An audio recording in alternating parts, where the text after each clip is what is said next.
बिस्मिल्लाहिर्रहमानिर्रहीम। अस्सलाम वालेकुम दोस्तों, मैं हूं Usman Ali. Welcome to my channel. और आज की वीडियो के अंदर हम बात करेंगे कि अगर जो है वालिद ज़िंदा हो, वालिदैन के होते हुए क्या औलाद उनकी प्रॉपर्टी से कोई अपना हिस्सा जो है वो क्लेम कर सकती है या नहीं कर सकती, कि वरासत में हमारा इसमें हिस्सा है, वो हमें वालिद या वालदा अगर ज़िंदा है तो वो ज़िंदा होते ही हमें जो है वो उसमें से हिस्सा हमारा दें। तो क्या ऐसा कोई क्लेम किया जा सकता है या नहीं, आज की वीडियो के अंदर हम इस चीज़ को कवर करेंगे। तो मौजू की तरफ जाने से पहले सब दोस्तों से गुजारिश है कि अगर आपने अभी तक हमारे यूट्यूब चैनल को सब्सक्राइब नहीं किया है तो वीडियो के नीचे एक रेड कलर का सब्सक्राइब का बटन आ रहा होगा, उसके ऊपर क्लिक करके सब्सक्राइब कर लीजिएगा और साथ बेल आइकन को भी दबा दीजिएगा, ताकि जब भी हमारी कोई लेटेस्ट वीडियो आए तो उसके नोटिफिकेशन आप तक पहुंचते रहें। देखिए, मुझे अगर मैं कमेंट्स के अलावा अगर मैं व्हाट्सएप के ऊपर बात करूँ तो अभी भी मैं अपना अगर व्हाट्सएप खोलूँ तो कम से कम मुझे एक दो मैसेज ऐसे लास्ट में मिल जाएंगे, जिसके अंदर जो बच्चों हैं उनकी तरफ से एक ही सवाल पूछा जा रहा होता है कि हम अपने वालिद की प्रॉपर्टी में से हिस्सा ले सकते हैं अभी उनके ज़िंदा होते हैं या नहीं ले सकते हैं, या वो भाई के साथ ज़्यादा बेहतर है, मैं शादीशुदा हूँ, मुझे घर से निकाल दिया है, मैं अपने प्रॉपर्टी में हिस्सा क्लेम कर सकता हूँ या नहीं कर सकता हूँ। देखिए, कहीं पर भी चाहे वो शरई तौर पर है या कोई कानूनी तौर पर कहीं पे भी डिफाइन नहीं किया गया है कि अगर बाप जो है वो हयात हो, जिंदा हो और औलाद जो है वो उसकी प्रॉपर्टी में से कोई हिस्सा क्लेम करे। अगर बाप जो है वो जिंदा है, उसके नाम के ऊपर कोई 5 दुकानें हैं, अगर वो एक दुकान को सेल करना चाहे, क्या कानून के अंदर कहीं पर कोई गुंजाइश है कि एक उसका बेटा उठे और इसके ऊपर एक डिक्लेरेशन सूट अदालत के अंदर फाइल कर दे कि इसमें मेरा प्रॉपर्टी में से शेयर्स बनते हैं, तो अदालत इसके ऊपर फौरी तौर पर स्टे ग्रांट करे कि ये प्रॉपर्टी को सेल ना करे और मुझे इसमें से क्योंकि मेरा हिस्सा बनता है? तो नेवर, कोई भी ऐसा केस जो है वो अदालत के अंदर दायर नहीं किया जा सकता। अब उनके फादर है, उनके ऊपर जो है वो कानून और इस्लाम शरीयत दोनों के अंदर लाइबिलिटीज इम्पोज की गई हैं।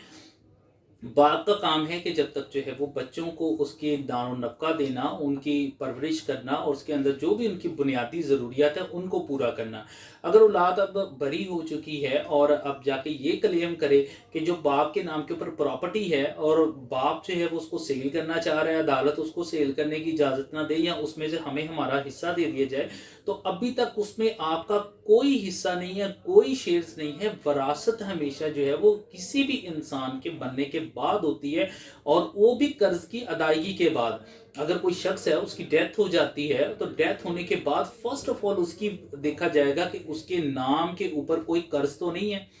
अगर एक बंदा है उसकी डेथ हो जाती है, उसके नाम उसके ऊपर जो है 20 लाख रुपए का कर्ज हो और अगर उसके नाम के ऊपर कोई 2 प्रॉपर्टीज हो 20 लाख की, तो वो पहले बेच के उसका कर्ज अदा किया जाएगा और उसमें से अगर कोई प्रॉपर्टी बचती है तो उसकी फिर वरासत होगी। जो शरीयत ने उसके ऊपर वरासत के अंदर जो शेयर्स बयान किए गए उस शेयर्स के हिसाब से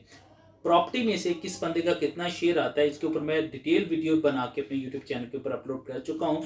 इस वीडियो के लास्ट के ऊपर आपको लिंक मिल जाएगा और डिस्क्रिप्शन में मिल जाएगा, वो भी आप देख लीजिएगा। अब जो है अगर जो है वो कोई भी फादर है, वो कोई भी प्रॉपर्टी सेल करना चाहे वो अपनी ज़िंदगी के अंदर उसको सेल कर सकता है। प्रॉपर्टी बाप की प्रॉपर्टी के अंदर जो है वो किसी किस्म का कोई भी जो है वो उनके हयात होते हुए कोई शेयर्स नहीं है, बल्कि हदीस जो है वो मौजूद है। इब्न माजा की हदीस है, 2291 बटा हदीस है। जाबिर बिन अब्दुल्ला रज़ी अल्लाह अन्हु फरमाते हैं कि एक शख्स जो है वो हज़रत सल्लल्लाहु अलैहि वसल्लम के पास आया और उसने कहा कि या अल्लाह, ए अल्लाह के रसूल,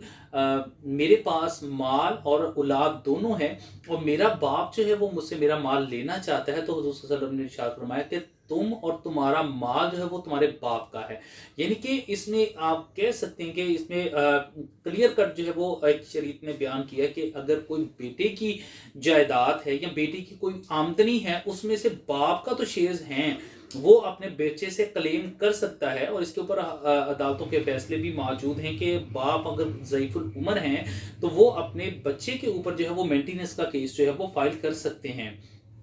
तो अगर ऐसा जो है वो बाप है, उसके नाम के ऊपर प्रॉपर्टीज हैं, अगर भी वो हयात हैं तो इसके ऊपर किसी किस्म का जो है वो औलाद जो है वो कोई क्लेम नहीं कर सकती है। हाँ, इस हद तक ज़रूर है कि अगर कोई बाप या माँ وہ اپنی بیٹیوں کو ان کے حصے سے ڈپرائیو کرنے کے لیے، اس کو ان کے شرعی حصے سے محروم کرنے کے لیے، اس نیت کے ساتھ کہ ان فیوچر جو ہے میری ڈیتھ کے بعد جو ہے وہ بچوں کو کوئی شیئرز نہ، بیٹیوں کو کوئی حصہ نہ اس کا چلا جائے، تو ساری پراپرٹی اٹھا کے بچوں کے نام کے اوپر کر دی جائے، تو یہ غیر شرعی بھی ہے اور غیر قانونی بھی ہے، اور اس کے اوپر جو ہے وہ سپریم کورٹ کی ایک ججمنٹ بھی موجود ہے، اور اس کے اندر جو ہے وہ ایسا کیا گیا، ہبہ جو ہے وہ اس کو بھی منسوخ عدالت نے قرار دیا ہے۔ سو کوئی بھی جو ہے وہ آپ کسی پراپرٹی سے ڈپرائیو کرنے کے لیے اگر کوئی ایسی کوئی ٹرانزیکشنز کی جاتی ہیں، یا کوئی ایسا ہبہ کیا جاتا ہے، یا کوئی پراپرٹی جو ٹرانسفر کی جاتی ہے جس کے اندر یہ چیز نیت سامنے واضح ہو رہی ہو کہ اس میں مرنے کے بعد جو ہے صرف دو بیٹیوں کو یا کسی کو اس کے حصے سے ڈپرائیو کرنے کے لیے پہلے کیا گیا، تو اس کے لیے جو ہے وہ آپ کینسلیشن کا سوٹ ضرور فائل کر سکتے ہیں جو اگریڈ پارٹی ہے، لیکن اپنی پراپرٹی، اپنی باپ کی زندگی کے اندر کوئی پراپرٹی کی میں سے کلیم کرنا کہ اس میں سے میرا حصہ ہے اور باپ جو ہے وہ مجھے اپنی حیاتی کے اندر اس میں دیتا چلا جائے، تو کوئی بھی جو ہے وہ اس کے اوپر کلیم نہیں کیا جا سکتا ہے۔ وراثت میں حصہ جو ہے ہمیشہ کسی کی بھی کی ڈیتھ کے بعد جو وہ پراپرٹی چھوڑتا ہے، اس پراپرٹی میں سے جو ہے وہ اس کی قرض کی ادائیگی کے بعد جو ہے جو اس کے شرعی وارثان بنتے ہیں، اس کا جو حصہ جو ہے وہ شریعت نے جو ہے وہ مقرر کیا ہے، اس کے حساب سے اس کے اندر جو ہے وہ تقسیم ہوگی۔ اس موضوع سے متعلقہ اگر آپ کا کوئی سوال ہے تو آپ ویڈیو کے نیچے کمنٹ کر کے پوچھ سکتے ہیں۔ تھینک فار واچنگ اینڈ اللہ حافظ۔